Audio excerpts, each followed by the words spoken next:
Be me 32, civil engineer at a mid-sized consulting firm. Wake up this morning and stare at my ceiling for 20 minutes before getting out of bed. Can't stop thinking about something that happened yesterday. Something so small and stupid that it's been eating at me like acid. Yesterday at the office kitchen, making my third coffee of the day. Trevor from Structural was there, fumbling with the new espresso machine. He's been at the firm for like 2 years, sits 3 cubicles down from me. I literally could not tell you his last name if you put a gun to my head. He made some joke about the machine being more complicated than the bridge design we're working on. I did that thing, that polite closed-mouth smile, grabbed my mug and left. Didn't even register his existence, beyond obstacle between me and caffeine. But here's the thing that's messing with me. As I walked away, I caught my reflection in the break room window, and I saw my face change the moment I turned the corner. Saw myself light up because I spotted James from the executive floor heading toward the elevator. James, who I've never spoken to beyond good morning.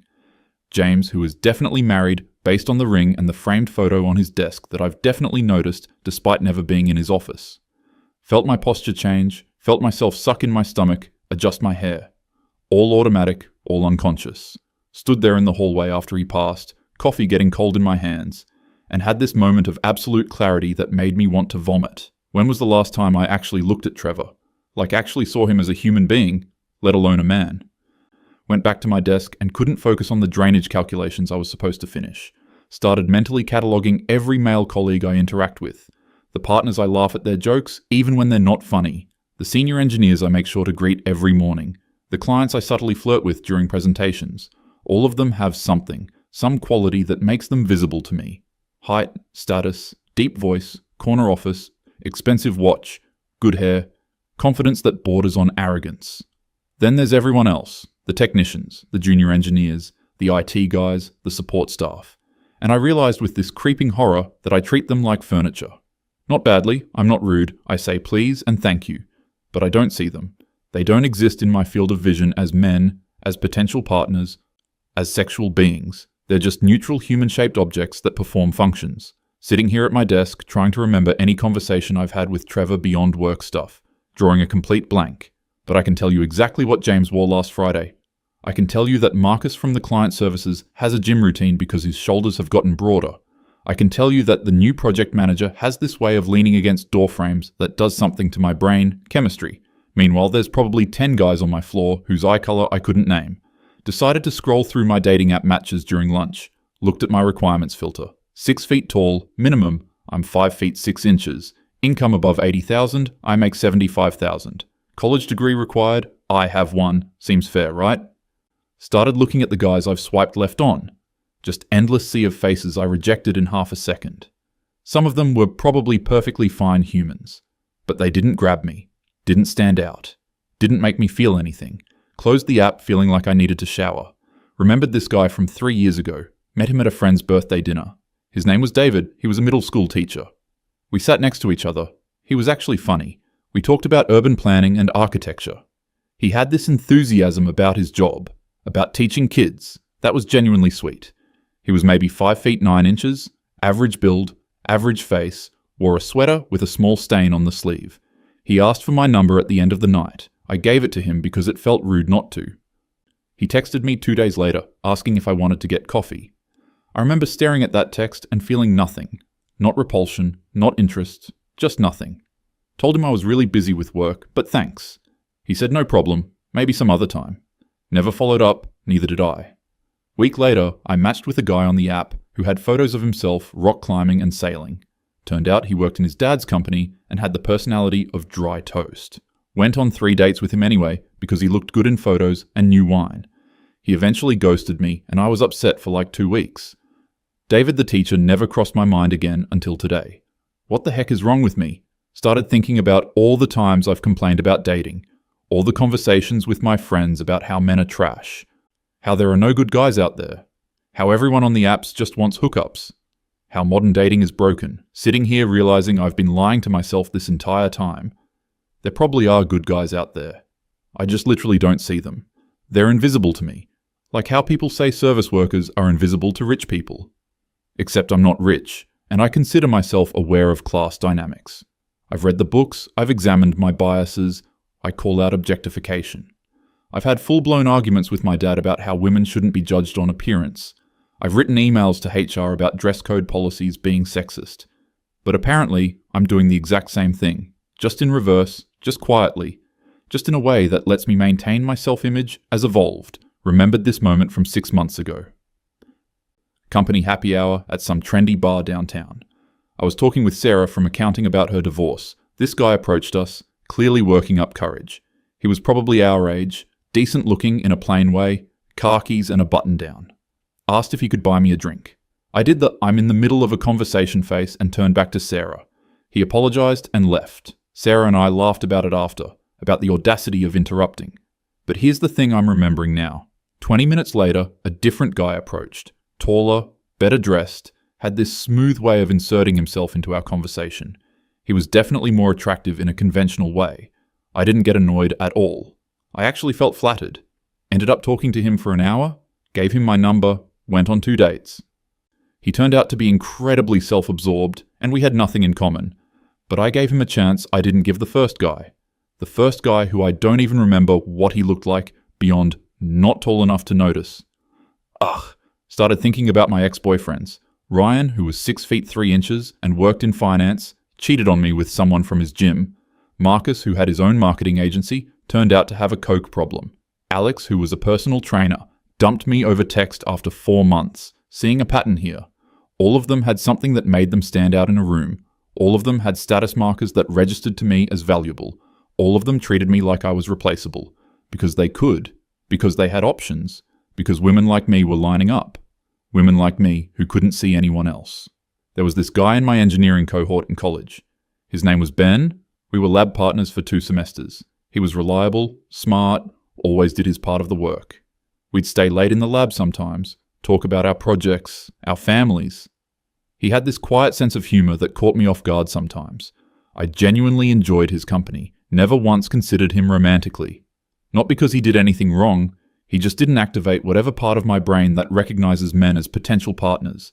He was just Ben, my lab partner, nice guy, probably 5 feet 8 inches, kind of soft around the middle, graduated and lost touch. Saw on LinkedIn a few years ago that he got married.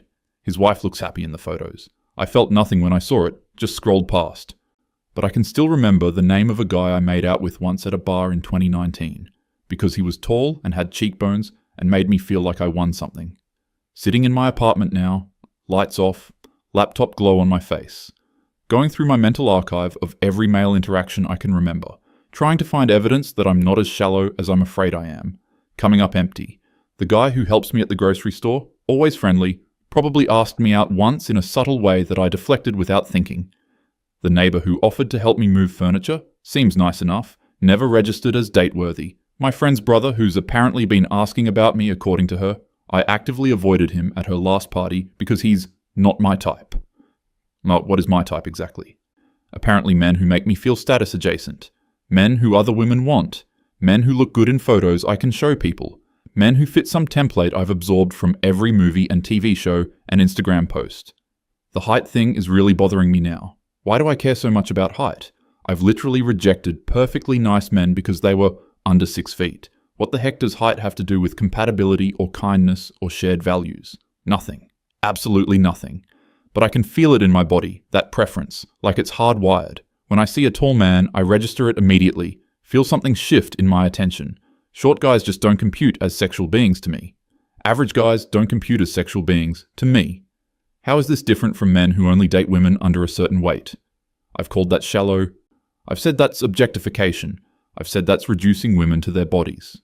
But I'm doing the same thing, just with different metrics. Height, status, income, confidence, conventional attractiveness. All things men can't necessarily control or that have nothing to do with who they are as people. Remembered a conversation I had with my mum last year. She was asking why I'm still single, doing the mum thing. I went on this whole rant about how men my age are either taken or broken, how the good ones are snatched up by 25, how everyone left is damaged or commitment phobic or just looking for hookups.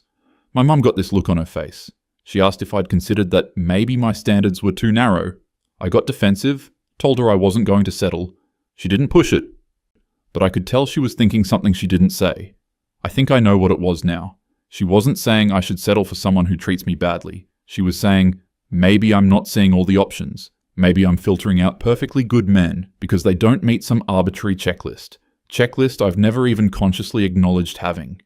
Thought about making a list of requirements I supposedly have for a partner. Kindness, intelligence, shared values, emotional availability, sense of humor. All sounds great, very evolved, very focused on character, but that's not actually how I'm screening people. I'm screening them out before I even get to those qualities. Screening them out based on height and jaw C-line and job title and social confidence. Never even giving them a chance to demonstrate kindness or humor or values. Because they're invisible to me. They don't make it past the first filter. The filter I didn't know I had. The filter that apparently overrides all my stated preferences. Trevor from work keeps coming back into my mind. Went and looked him up on the company directory. Trevor Chen, structural engineer, been here 3 years, not 2. Looked at his photo, really looked at it. He has kind eyes. That's the first thing I noticed when I actually paid attention. Not handsome in a striking way, but not ugly either, just a normal human face. Apparently he went to a good school, has his PE license, does solid work. I know this because I've seen his calculations, I've been in meetings with him, I've just never seen him, don't even know if he's single, don't even know if I'm interested. But the fact that I don't know feels significant. The fact that I've worked near him for years and couldn't tell you basic things about his life, while I know that James on the executive floor has a boat and plays golf. Information I've absorbed through osmosis because I'm paying attention to James, because James is tall and has authority and wears expensive suits, trying to figure out where this comes from. Is it biology? Is it social conditioning? Is it both? Do I actually need to be attracted to height and status to ensure genetic fitness for offspring I don't even want? Or have I just been marinating in cultural messaging about what makes a man valuable? Every romantic comedy where the lead is over 6 feet. Every romance novel with the CEO or the Duke or the billionaire. Every Disney movie where the prince is tall and handsome and royal. Every Instagram couple where the guy is noticeably taller in every photo. Maybe it's not my fault that I've internalized this, but it's still my responsibility, and I don't know what to do with that. Can you logic yourself into attraction? Can you rewire your brain to notice different things? Or is this just how it is, and acknowledging it changes nothing? The worst part is the hypocrisy. I've spent years criticizing beauty standards for women, talking about how messed up it is that women are valued for youth and thinness and conventional beauty, how we're objectified and reduced to our appearance, how we're expected to meet impossible standards while men can just exist. But I'm doing the same thing to men. Just different impossible standards, height they can't change, status that takes time and luck and often privilege to build. No, confidence that may not come naturally to everyone. Conventional attractiveness, that's just genetic lottery. And I'm excluding like 80% of men based on these criteria I wouldn't admit to having. Then complaining that there are no good men out there. Maybe there are good men out there. Maybe I'm just not looking at them. Maybe they're standing right in front of me making jokes about espresso machines. And I'm too busy craning my neck to see if someone more impressive is walking by. Checked my dating app again. Looked at my match queue. Bunch of guys who all look similar. Tall, fit, good hair, professional photos, impressive job titles in their bios. The guys who get overwhelmed with matches. The guys who can afford to be picky. The guys who ghost because they have 10 other conversations going. I'm competing for these men. These men who have so many options that I'm basically interchangeable, while completely ignoring men who might actually value me. Men who might be excited to meet someone with shared interests. Men who might be available and eager and consistent, because they're not fighting off constant attention, because they're normal, because they're invisible. Felt sick typing that. Felt sick realizing that's exactly what I think. Some men are visible and valuable and worth competing for. Other men are invisible and forgettable and not worth consideration. How is this equality? How is this feminism? How is this anything other than me being exactly what I claim to hate? Someone who judges human beings on superficial nonsense. Someone who perpetuates harmful hierarchies. Someone who contributes to a system where most people feel inadequate. Except I've been thinking of myself as a victim of this system, not a participant in it, not someone enforcing it. Remembered this article I shared on social media about how beauty standards harm women. Wrote a whole caption about how we need to value women for more than appearance. Got like 100 likes. Felt very righteous about it. Meanwhile, I'm out here swiping left on guys who don't meet my height requirement. Not even reading their profiles. Just measuring them against my invisible checklist and finding them lacking. The cognitive dissonance is crushing. Don't know how I didn't see this before. Or maybe I did see it and chose not to examine it. because examining it meant admitting I'm not who I think I am. I'm not some evolved person who values character over superficial traits. I'm just as shallow as everyone else. Maybe more so because I'm a hypocrite about it. Thought about texting David the teacher. 3 years later, out of nowhere, "Hey, sorry I was busy for 3 years. Want to get that coffee now?" Yeah, that's not insane at all. He's probably in a relationship anyway. Probably with someone who actually saw him. Someone who didn't need him to be 6 feet tall or have a prestigious job. Someone who valued his enthusiasm and his humor and his kindness. Things I noticed but didn't weight as important. Because they didn't come in the right packaging. I'm sitting here trying to figure out what I'm supposed to do with this realization. Do I force myself to go on dates with men I'm not attracted to? That seems unfair to everyone involved. Do I try to retrain my brain to notice different things? Is that even possible? Do I just accept that I'm shallow and stop pretending otherwise? That feels like giving up. Maybe the answer is just awareness. Maybe just seeing this pattern is the first step. Maybe I start actually looking at the men I've been treating as invisible. Not forcing attraction, but at least acknowledging their humanity. At least considering that my instant dismissal might be based on nonsense criteria. At least being open to the possibility that someone could surprise me, if I gave them a chance. If I saw them, decided to do an experiment tomorrow, going to actually talk to Trevor. Not because I'm trying to date him necessarily, just to see if I can have a conversation with a man I've deemed invisible and actually be present. Actually listen, actually engage, actually see him as a full human being. Not a potential partner, not a status symbol, not a trophy, just a person. Seems like a low bar, but apparently that's where I'm at, wondering how many women are in the same boat. How many of us are loudly advocating for equality while quietly maintaining hierarchies? How many of us are complaining about shallow men while being just as shallow? How many of us are filtering out perfectly good humans because they don't meet standards we won't acknowledge having? How many invisible men are out there, going about their lives, being kind, being decent, being perfectly dateable, while women like me look right through them, waiting for someone impressive to notice, someone tall enough, successful enough, confident enough, someone visible, someone who probably has options and knows it, someone who probably won't choose us anyway, because they don't have to. The math doesn't math. If all the women want the same small percentage of men, and those men have endless options, and the rest of the men are invisible, then everyone ends up miserable. The women competing for scraps of attention from men who are overwhelmed. The invisible men being ignored despite being available and interested. The visible men probably exhausted from being everyone's target. Whole thing is messed up. And I'm part of the problem, not the victim of it, the perpetrator of it. That's the part that's hard to swallow. Wanted to talk to my friends about this, but I already know how it would go. They'd either think I'm being too hard on myself, or they'd get defensive because they do the same thing. Or they'd tell me I shouldn't settle for someone I'm not attracted to, which is technically true, but also missing the point. The point is, maybe my attraction is broken. Maybe it's been shaped by forces I didn't consent to. Maybe it's leading me to pursue people who are wrong for me, while ignoring people who might be right for me. Maybe attraction isn't this sacred, unchangeable thing. Maybe it's at least partially learned.